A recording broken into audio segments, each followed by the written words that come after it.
Olá, graça e paz do Senhor Jesus, a todos que nos acompanham aí pelo YouTube. Nós estamos aqui em mais um programa Café com Palavra. O café já está aqui, a palavra também já preparada. E nós vamos dar continuidade, eu aqui e o pastor Zait, ao nosso estudo de escatologia, né?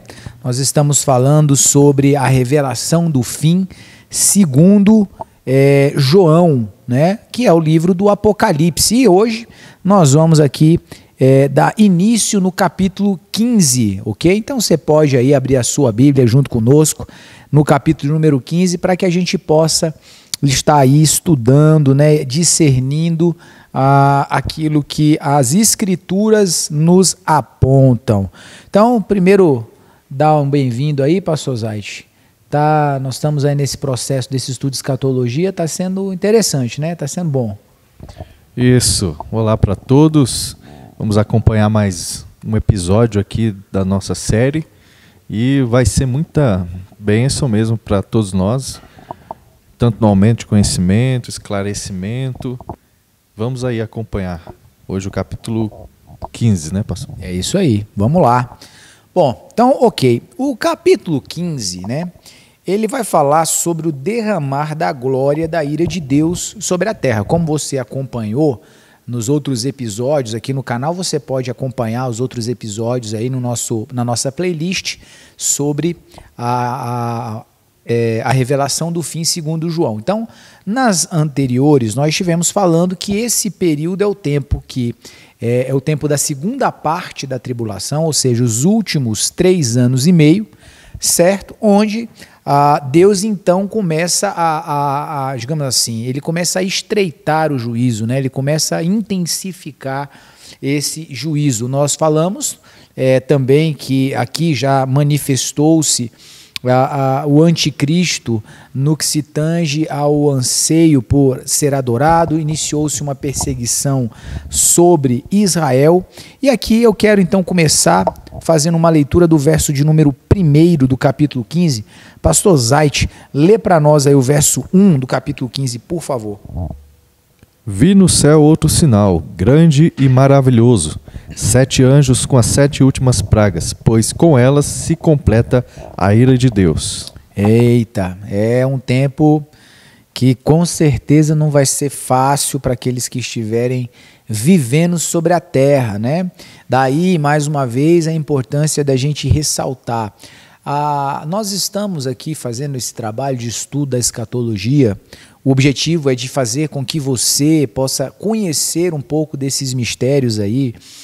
Contudo, nós não podemos deixar, né, de incentivar você, de motivar você, que se detenha, que se dedique de forma realmente dedicada, aplicada, a buscar estar aprovado diante de Deus, para que você não esteja aqui, nesse tempo, vivendo essas realidades aqui na terra, né? Nós já pontuamos que o arrebatamento ele acontece antes do início da tribulação. Lá no capítulo 4, capítulo 5 de Apocalipse é onde acontece o arrebatamento da igreja. E a partir do 6 a gente começa a ver então o início da tribulação. Então essa é uma realidade que nós devemos conhecê-la, entendê-la, discerni-la, é importante, mas em especial para que você possa entender a importância de se preparar para subir, para que você não passe, né, por esse tempo de juízo. Esse é o objetivo das boas novas do Evangelho, da graça de Deus, para que nós possamos fazer parte da geração que, né, vive a misericórdia de Deus, toma sobre si a graça dele e vive uma vida que corresponda a isso aí. Bom, mas vamos lá, vamos continuar aqui. Esse período muito curto, que antecede ao final da grande tribulação, onde irá desencadear as últimas e mais terríveis pragas sobre a terra.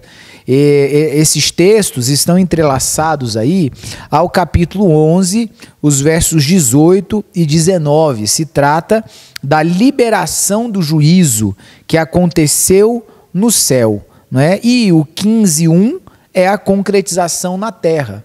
Então você pode voltar lá no 11, 18, 19, você vai ver essa liberação no céu acontecendo. E aqui no 15:1 é como isso se manifestou de forma literal aqui na terra. Bom, primeiro ponto que nós vamos ver no capítulo 15 aí, o mar de vidro mesclado, né?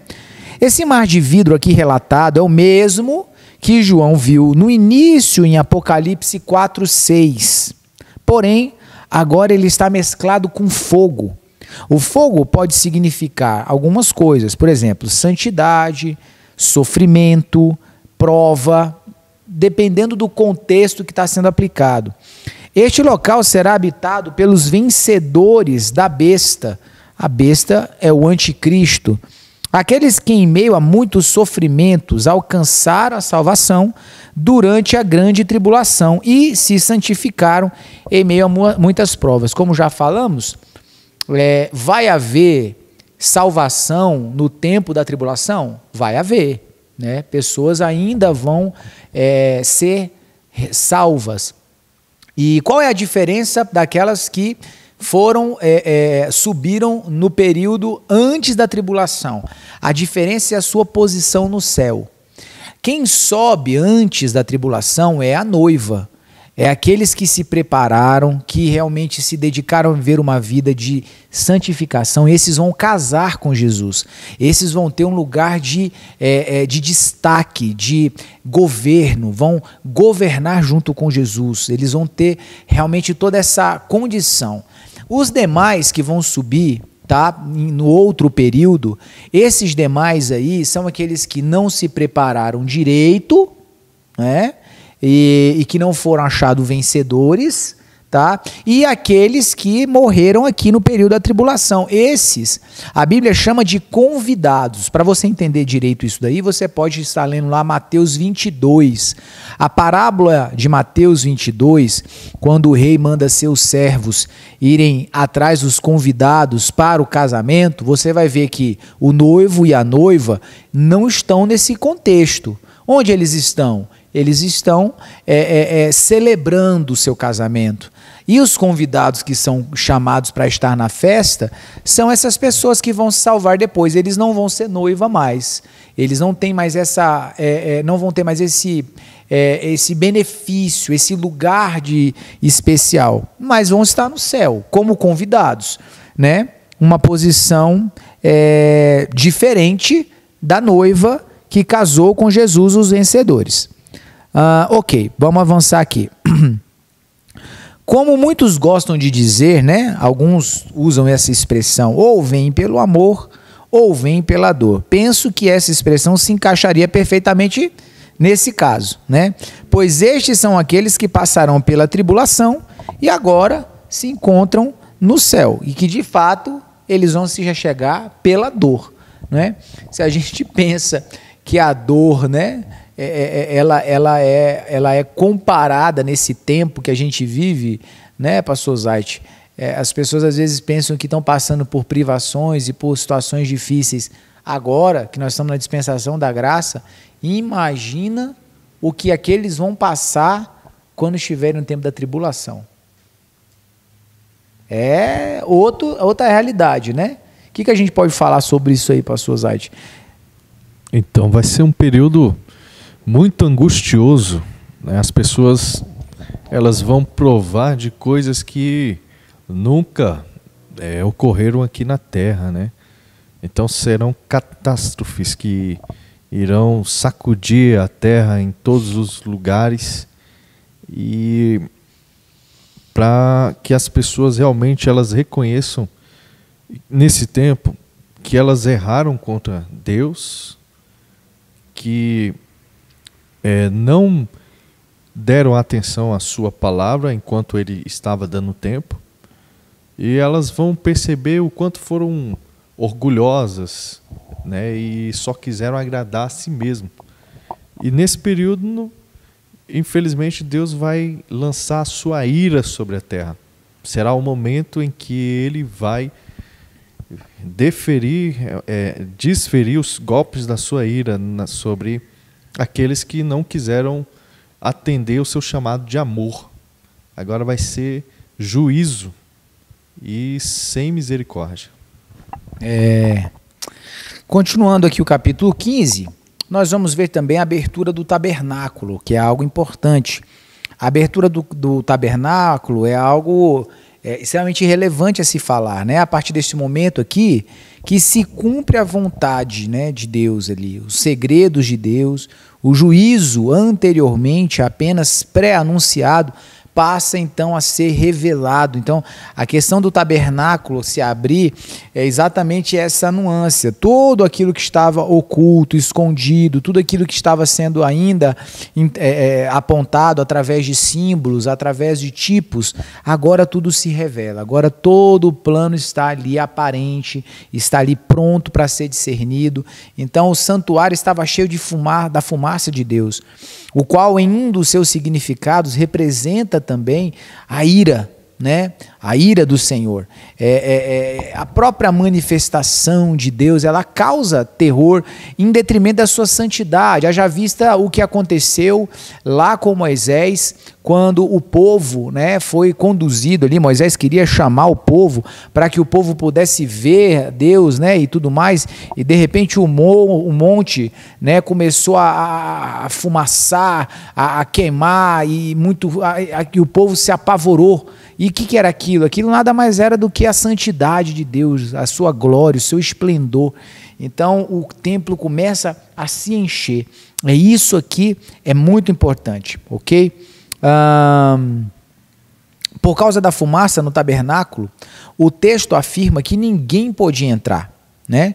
Por isso alguns alegam que a partir desse momento não haverá mais salvação na terra. Existem algumas linhas de pessoas aí que creem nisso, tá? Se realmente significa isso, a gente não pode dogmatizar, né? Aqui é apenas uma interpretação, como a gente já fez anteriormente, mostrar diferentes pontos de vista, que é um deles, né? Alguns acreditam dessa forma. É certo que a partir desse estágio não é apresentado mais nenhum símbolo que aponte misericórdia, não é? Isso é um fato. A partir daqui, a gente não vê mais nada disso. Vamos adentrar para o 16. O último e pior estágio no processo do juízo de Deus sobre a terra. Pastor Zait vai ler para nós aí, pastor, o capítulo 16, o verso 1, por favor. Então, ouvi uma forte voz que vinha do santuário e dizia aos sete anjos: vão derramar sobre a terra as 7 taças da ira de Deus. Olha aí. Então parte a ordem, né? Vinda do santuário, né? Desse tabernáculo. O que são essas 7 taças, né? O derramar das 7 taças são os últimos acontecimentos antes do fim. Essa etapa se resume em um curto espaço de tempo, ok? Mas muito violento. O sofrimento será horrendo e tão intenso que nada e ninguém restariam se o tempo não fosse abreviado, ok? A voz que vemos direcionando o derramar da ira de Deus não é possível afirmar quem seja. A Bíblia não nos aponta isso. Acreditamos que seja aí o próprio Senhor, né? É o que a gente acredita. Ok, a primeira taça, né? O que é a primeira taça, né? O verso 2 do capítulo 16. São úlceras, né? Malignas que ali são dirigidas. Fica claro que essas úlceras serão um castigo de Deus, especificamente, tá? Para aqueles que aceitaram a marca da besta. Você vai, nas aulas anteriores, lembrar desse período, desse processo, onde o anticristo, enfim, para estabelecer seu domínio, o controle das pessoas, ele estabelece que uma marca seja feita. Isso é literal, viu, pessoal? Inclusive, a gente até conversou no dia, né, pastor Zait, falando sobre a existência, né, de alguns movimentos aí, onde microchips biológicos já têm sido produzidos, que carregam informações diversas do cidadão, e inclusive a questão de conta bancária. Hoje em dia os cartões de crédito nem precisa mais colocar na maquininha, você passa e já funciona, né? Então é literal. Você crê que é literal também, pastor? Eu creio que seja literal, é alguma coisa que dá realmente para ele identificar onde essa pessoa esteja, qual localidade, né? E o que ela está fazendo. Então, eles vão conseguir diferenciar os crentes, né? Os que ainda servem a Deus, daqueles que não servem, né? Através dessa marca. É curioso que a gente estava falando, né, que até a questão do controle, se as pessoas estavam ou não estavam saindo de casa agora, né, o processo do coronavírus, né, estava sendo controlado pelo GPS no celular. Então a pessoa já estava sendo controlada, né? Você saiu de casa, então, né, pelo GPS. Olha que coisa interessante aí, né? Então, ok, essa aí é a nossa, essa primeira taça, né? Essas úlceras aí que vão ser colocadas. Ok, a segunda taça, nós vamos falar sobre... a segunda taça fala sobre o mar em sangue. Note que esse flagelo ele será semelhante à segunda trombeta, né? A segunda trombeta, provavelmente em consequência dos cadáveres, né? Você vai ver, a gente vê isso no verso 3, a expressão como morto nos dá a ideia de sangue coagulado, né? Então assim acreditamos que se trata da consequência da trombeta que foi travada lá atrás. Então aqui a gente vê esse processo. Então ok, a segunda taça, a gente vai falar sobre esse mar em sangue, a Bíblia vai falar, né? No verso 3. Note que esse flagelo será semelhante à segunda trombeta, provavelmente em consequência dos cadáveres, né? A expressão como morto dá a ideia de sangue coagulado. Assim acreditamos que se trata da consequência daquela trombeta, da morte dos animais, enfim, né, marinhos. A terceira taça é a escassez da água potável, de modo semelhante à terceira trombeta. Existem algumas sincronias. O texto sugere que o sangue que contaminará as águas será o sangue de santos e de profetas, os quais foram mortos por amor a Deus. Nós estamos ali no verso de número 8. Então veja como os processos, né, eles serão muito severos, haverá muita morte, né? E nesse ponto aqui fica evidente que o fim está muito próximo. Alguns chegam a afirmar que se trata de dias, né? Dias do final dos últimos 3 anos e meio. Pois quem seria capaz de passar muitos dias sem água potável, né? De nenhuma forma. O texto anuncia que as fontes foram convertidas em sangue, episódio muito parecido com a praga lá do Egito, né? De Êxodo 7, também algo nesse sentido. Nosso momento de hoje está chegando ao fim, né? Chegando ao final. Você vai ter aí, evidentemente, na descrição desse vídeo, em algum lugar aí, enfim, o link para você continuar assistindo esse estudo. Amanhã nós vamos continuar aqui com o Café com Palavra, dando continuidade no capítulo 16, né? Então já vou me despedindo aqui, Pastor Fábio se despedindo também. Muito bem, foi bom estar nesse momento com vocês e vamos aguardar o próximo capítulo. Deus abençoe e até amanhã.